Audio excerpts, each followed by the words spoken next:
Good morning, good afternoon, good evening. You're watching Out Here in the Redwoods. I'm your host, Denise Riles. And for everyone here, aloha, hello, and goodbye. Come out wherever you are.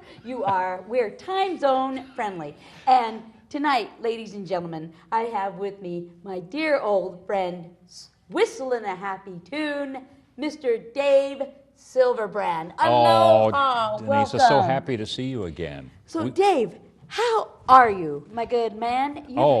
I'm doing fine. And part of the reason I'm doing fine is because I know people like you, and I don't mean to sound like I'm patronizing, but it's true, is that whenever and I've known you for years and years and years, as you know. Yeah, we've worked together. And you're always, quote, on, end quote. You've taught me a lot about humor and about drama and about all kinds of things that has really been of great value to me, and a lot of things that have happened to me in my life, some good, some not so good, and so it's a chance to thank you for that. You're welcome. Yeah. You're welcome. So Dave, you have been in this community for I don't know how long. Mm-hmm. And here's the most mutual appreciation. Mm-hmm. I got to work on a couple of your plays Mm-hmm. that you've written, and Mm-hmm. that in my meaning gave me some great joy and happiness. And the last play we worked on, Make Mine Metamucil, actually got picked up. It did. It is now a published work. And I still get royalties for that from the people who publish it, like maybe $1.50 every 3 months or something. But Good. That'll get you 3/4 of a cup of coffee these days. Nice. $1.25. I know. I paid $3.90 for my coffee this morning. Yeah. So Dave, everybody is wanting to know. You've had a rough year. Mm-hmm. So you're talking about finding your spirituality, trying to find things to hold on to help you Mm-hmm. through. Mm-hmm. How are you dealing with this and coping? Well, That's the best that we could do. yeah. Cope. Well, thanks for asking. What I've done, and I can even start from today. Yeah. What I've done is look for the humor in things that I encounter. And a lot of people don't quite understand that, because they could say, how can a person laugh when there's so much to be angry about or sad about or vindictive about? Right. How can you laugh? Well, laughter is, as you know, is a wonderful, wonderful method of sometimes self-hypnosis, sometimes meditation. It's a very, very spiritual expression. It's good medicine. Yeah. So like this last week, for example, I've been working a lot in radio, and it's a very tiring, very stressful thing, and other things going on with my life that have not been the best.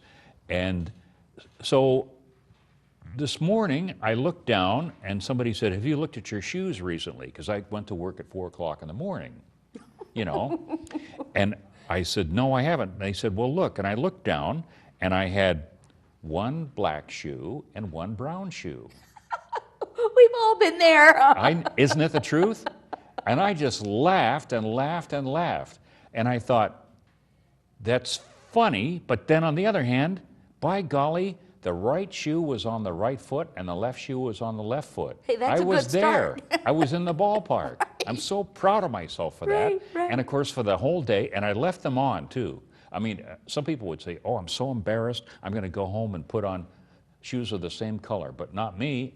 I did it. And one had a little more sole on it than the other, so I was walking around like this all day long, and it was kind of awkward.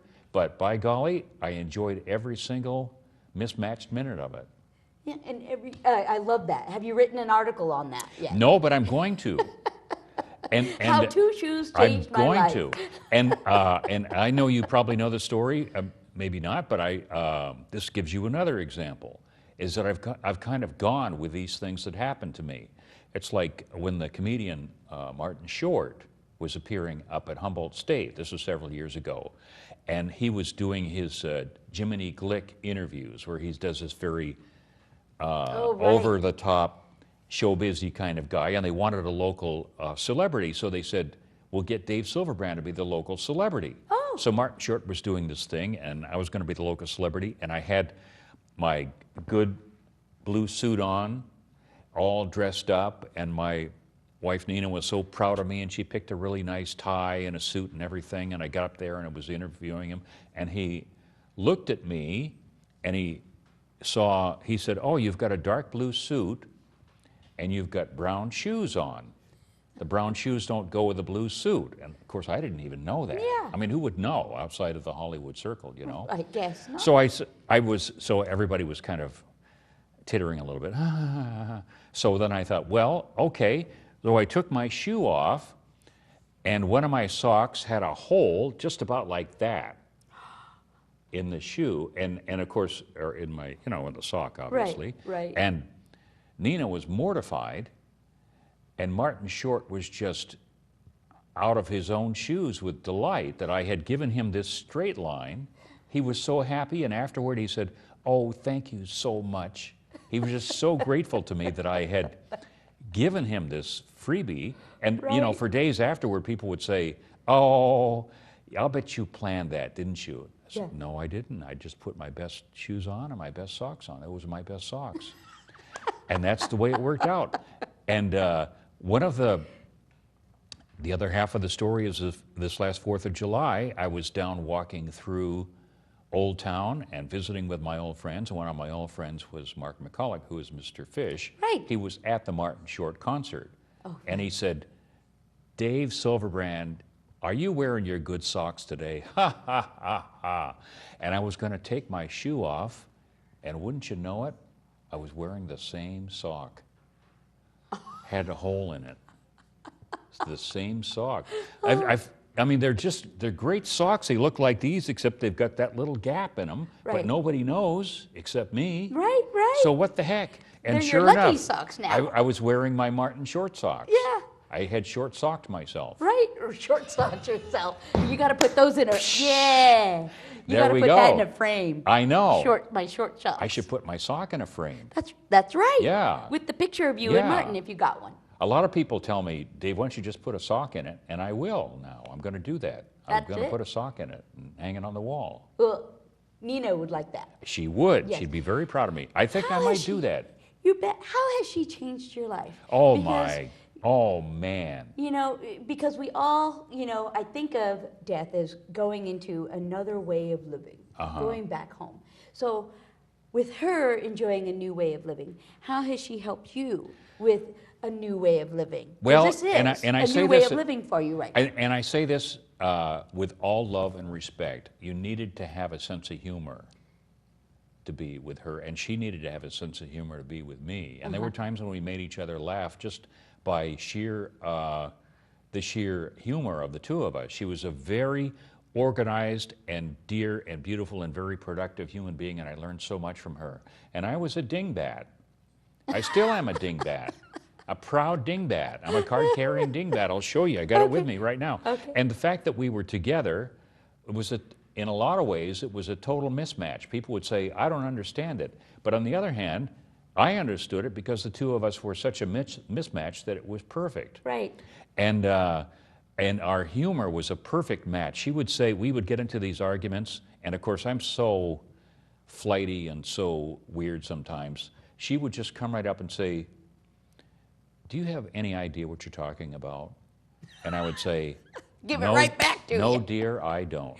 Just give it right up.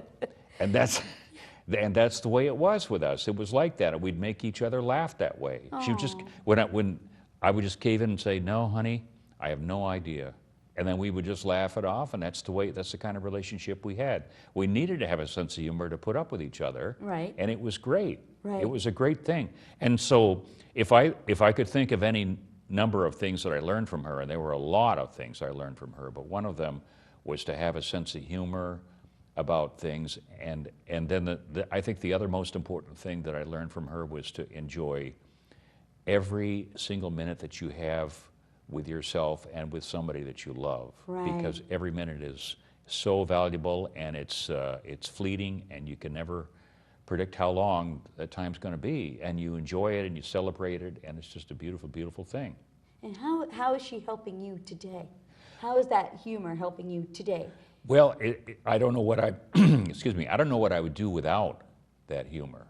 Because as I said, it's a very It's a spiritual thing, and it comes from a spiritual place. Humor does. It comes from deep within you. And I don't know what I'd do without it. I'm able to laugh about a lot of things that other people wouldn't be able to laugh about. And I know this sounds, you know, the one person other than Nina who I think understood that was the late Father Eric Fried. I think he understood humor the way a lot of people didn't. Mm-hmm. Tell me about that. Well, I went to and I still do, I still go to that church, so I understand something about spirituality. Mm-hmm. And I'm not sure, honestly, to be honest, I'm not sure everybody there does, but I do, and I know that he did. And I know that one time, for example, because at Easter time they have this kind of a celebration where where the priest washes the feet of several people. Oh, it's yeah, Pope Francis did that at Yeah, Visit, exactly. That's exactly right. He did do that. He's another guy with a great sense of humor. Mm-hmm.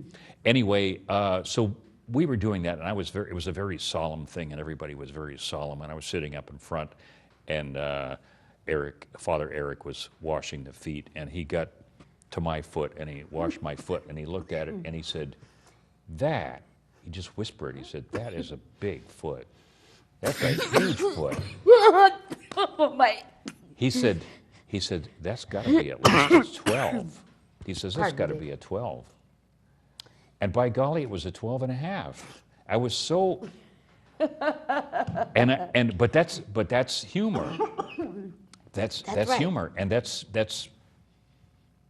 that was the gift that he had, and I appreciated that. I'm not sure everybody does, but I do, mm-hmm. and that's what helps me through the day as well, is mm-hmm. just to be able to laugh at things. And sometimes not everybody understands the humor of it, but I understand it, and I understand that sometimes it will creep in at some of the darkest times of your life. The humor will come in because there's something physiological or something chemical that's happening to your body. It's helping you adjust. Sometimes when you're too hot, your body cools you down. When you're too cold, your body has a way of regulating, bringing you up. Right, your body fights disease in some ways. Right. Your body fights sadness in some ways too. I think that there's something about... Oh, sure. Yeah. Through the darkness, there is light. Yeah. And nobody's supposed to be down there that long. That's right. That's right. But it's okay to feel it. Yeah. It's okay to feel it. Everybody, what concerns me sometimes is that doctors give you these medications. Oh, you're not tell me about it. But it's okay. And I'm sure you've had your ups and your downs, but it's okay to feel. Exactly. And through that, you kind of maybe move through. That's right. Find a new understanding. Yeah, that's right. And now an example of an experience that you remember very well that we had was we were rehearsing that play, Make My Metamucil. Right. And I was very, very nervous about that. It was the first time in a long time that I'd written a play. And I was in it, and I hadn't planned to be in it. I was in it, and I was scared to death. I mean, I was so nervous. And we were getting towards the end of the rehearsal time, and this was one of our last dress rehearsals. Mm-hmm. You remember this. It was down at the Ferndale Theater. Repertory, yeah. Yeah. And so I had one of my big scenes, and then I was supposed to walk off. Mm-hmm. And I was so wound up, I did my big scene, and I walked off, except I ran out of floor. You walked around the wrong side. I fell off the stage. I walked off the stage, and I landed on my keister on the floor. And I'm looking up, and everybody's, "Are you okay?" And I just looked around, and of course my backside hurt like heck. Of course. But and I hate to say it, but that was the high point of my performance that night. I don't think so. I don't think so. You had a lot of high points. I know. And everybody really gravitated toward that. And through that, you developed, and so did I, mm-hmm. some friendships that are still going after all of this time. Yeah. And no, that's true.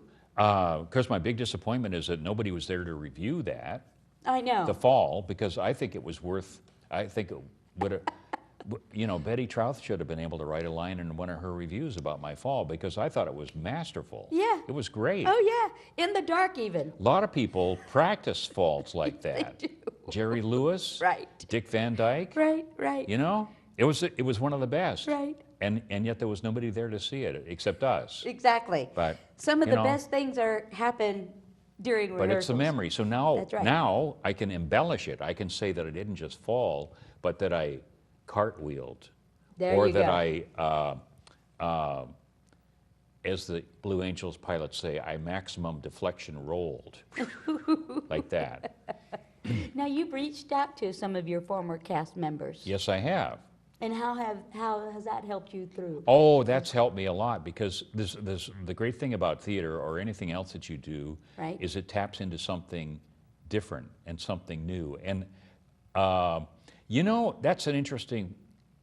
is an interesting topic because we have our own lives, but then we share a space with other people. And unfortunately, from my view, some of the ways that we share space are restricted in ways that makes it harder for us now. Right, and, right. And for example, they're now under California labor law, for example, and I'm not saying it's a bad thing. It's a good thing that we're protected. We should be comfortable in the workplace. Yeah, absolutely. But it has taken some of the fun out of work, and I say that with all candor, but also with caution too, because a lot of people say, well, there's certain kinds of humor in the workplace that are appropriate. But on the other hand, there is an adventure to humor that is somehow taken down a couple of notches, because you'd say, well, can I not? Like, for example, today, there's a young guy who laughs a lot at my jokes, and that's something he'll have to bear for the rest of his life. But he'll get through it. Maybe counseling will help him, I don't know. But he and I were wearing the same shirt today, the young guy. Oh, so you're on the same wavelength. Yeah. Your people called my people, this is Purple Shirt Day. Yeah, and he saw that shirt, and he said, now I can tell people that I'm your illegitimate son. And I cracked up and I said, you know how many people walking around today who would deny that they are my offspring, and you're not just owning up to it, you're proud of it. And Right. I'm so proud of you for walking around with my DNA, I can't begin to tell you.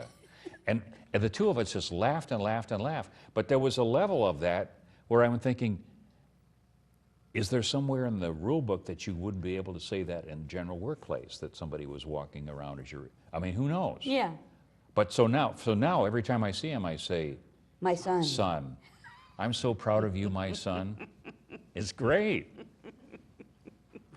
So what's been the most difficult moment for you within all of this? That is another good question. The most difficult That moment. you really had to tap into that The spirituality. most difficult moments for me have been when I come on times that we used to share. I'm talking about Nina. I'm talking about yes. like 4th of July Yeah. is a time that until this year. Well, last year was hard, and Yeah. they're hard because you remember things that happen on those days that are truly unique and that you won't. That you don't have again, except in your memory. Right. So that's a tough one. And really, has it been tough because you are well known in this community? Oh yeah, absolutely. And around here, we like to, make people real. Mm-hmm.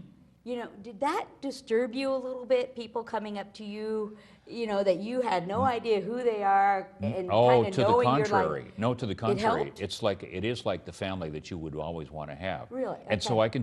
I can tell you one story, for example, because she died on May 1st, 2013. right. And everybody thinks about anniversaries, and so I was really nervous about the 2014 May 1st. What was I going to do? Right. And I thought about it and said, I want to take control of the situation. That's the number one thing that you got to do, is to take control of your own emotions, and humor helps you do that.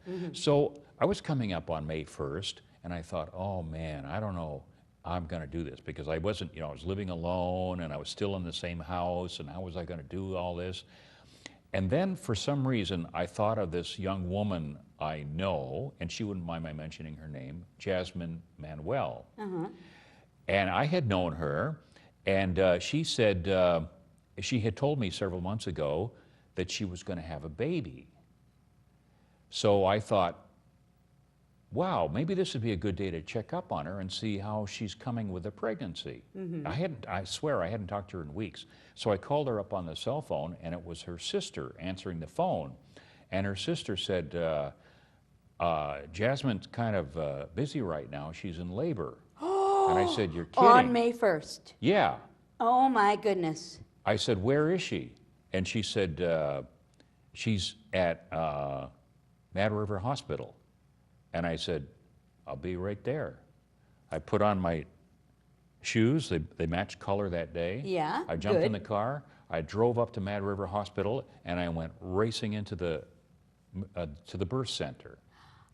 And I went up to the nurse's station, and I said, and they said, can I help you? And I said, I'm here to see Jasmine. And they said, what relationship are you to her? Are you Family. her grandfather? I said, no. They said, are you related to her in some way? I said, no. They said, well, just a second, let us check. And they went in and talked to her, and they said, well, it's okay with her. So I walked in, and there she was. You know, her sister was there, and the other people were there, and I just sat down next to her, and I held her hand, and I said, you have no idea what this means to me to be here. Yeah. This is great. Yeah. And she was there, and she was ready to deliver. I mean, she was ready. Wow. She was ready. And sure enough, that afternoon, May 1st, the baby came out. Sebastian is his name. So then the next day, I went back, and she was there, and the baby was there, and the father was there, and his mother was there. Everybody was there. Yeah. And I sat next to her, and she said, here. And she just handed him over to me, and I'm holding this little thing, and he's looking up at me. And I said, man, I said, someday this little guy's going to know what this means to me. Yeah. And the funny thing, and it is funny when I look at it. Did you write him a letter? I should do that. Because I went off that day, the rest of May 1st, and the rest of May 1st, with everything else that I did, was a celebration. Because I said, that's the best thing. That's the best thing that could happen. And I've seen him since, and he's a beautiful little kid, and he's a real hellraiser, and that's the way it should be. And but the point of that story, the point of the story is that you take control of your emotions. You can take control of the things that can make you sad and overwhelmed, and you can say, I'm not going to let that happen. Right. That is not going to happen. You jump in the car and you go hold the hand with somebody who's going to have a baby, or you do something else, or you put on a bunny outfit and go hang out with kids who wouldn't know what was going on. That's what you do. You don't you say, you know what, I'm driving this bus, and you guys just sit in the back for a while because I'm driving this bus, and I'm going where I want to go. And that's what you do. That's what you got to do. And and whatever your faith is, or how you define your spirituality, that's what it's all about. Yeah. Is to take control of your own life and just do it. Because it could have been very easy for you to stay in that house all alone and just... Oh, man. But instead, you had another birth experience. Yeah. So to speak. It was on one level, it was a continuation of life, a cycle of life. Yeah. But on another, it was a totally different level, too, because there I was driving up the corridor, the Eureka Arcata corridor, thinking about other things and thinking, oh, I hope I'm there in time, and thinking, dang, I'm not even related to these people, and yet that kid is going to carry around that legacy for the rest of his poor little tortured life. Well, for you, he's got good parents, Dave. And why not have a good Uncle Dave? Yeah, exactly. Yeah. And I've had coffee with her and with the father, and we're great friends, and I've visited with the baby, and I've held the baby down at Old Town Coffee and Chocolates, and it's been a great experience, and he just has no idea what it means. And she and I have this kind of bond now. And we are all connected. That's exactly right. And it's all about taking control of that connection and making it work for you and not letting somebody else or something else control that because we're driving our own bus, That's not right. anybody else. And somebody else gets in your way, just send them to the back.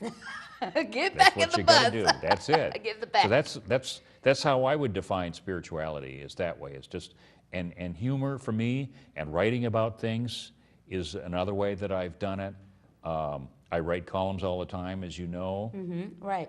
And Has your writing changed? the writing has changed incredibly because I dig a little deeper. I used to write about, cute little things and this and that, and I've put that aside. I don't have time for that anymore. I write about things that are deep and personal, and it helps me sort things out. And I would say that would be a good piece of advice for anybody, because writing along with humor is a very spiritual thing, because as you know, because you were one of my students once upon a time. Yes, absolutely. When you sit down and you put your thoughts in writing, whether you're writing to somebody and you never mail it, or you write to somebody and you do mail it. Right. What you do is you're putting these thoughts together and they start to make sense. Why do I feel? And put it down there. And it helps a lot. It really does. And as I said, you don't have to write for somebody specifically. You can write for yourself. And it's a wonderful, wonderful way to express yourself. And in my case, I look for humor in things and storytelling in things. And after I wrote that Make Mine Metamucil, as you know, I went out and wrote 2 or 3 other plays, and they may never get performed, maybe someday, maybe not. But every one of them has taken me down a little further down the road. And I've said things that I think are important to me about other people and about myself. And that's the greatest thing about it. Absolutely. Yeah. But what about those folks that wouldn't find this so easy? Do you have any good advice for them? In terms of, you mean just Being a writing guy- specifically, yeah. or reflecting personally? Reflecting and being more spiritual. And getting through those tough times, learning how to drive that bus and being okay with it. One of the ways that helps out is because a lot of people feel that way, and Yeah. they feel lost. And sometimes I think just connecting with somebody, and I don't mean commiserating per se, Yeah. because sometimes you can get caught in a trap saying, well, my attorney filed a TRO and your attorney this, and I'm talking about, you get into this kind of Right. stuff, and you don't want to get into that trap. You want to talk about feelings. And I've talked to people who have experienced loss, great loss, as great as mine. And I've talked to them, and we share our own thoughts and goals and fears, and we continue to do that. And they call me up anytime, and I call them up anytime. And sometimes it only takes a minute just to remind them, I'm here and you're here, and we're still here, and by golly, the blood is still flowing. So there we go. Every day's a new day. Oh, well, Dave, thank you for Oh, opening Denise. up to us. Thank you. And we always look forward to your writings and your journey. Oh, well, thanks, and thanks for being part of my journey. Oh, you're welcome. Anytime, Dave. Okay, Yes. we'll do it again. That's Okay. right. Ladies and gentlemen, you have been watching Out Here in the Redwoods. I'm Denise Riles with Dave Silverbrand. Aloha means hello, and goodbye. See you next time.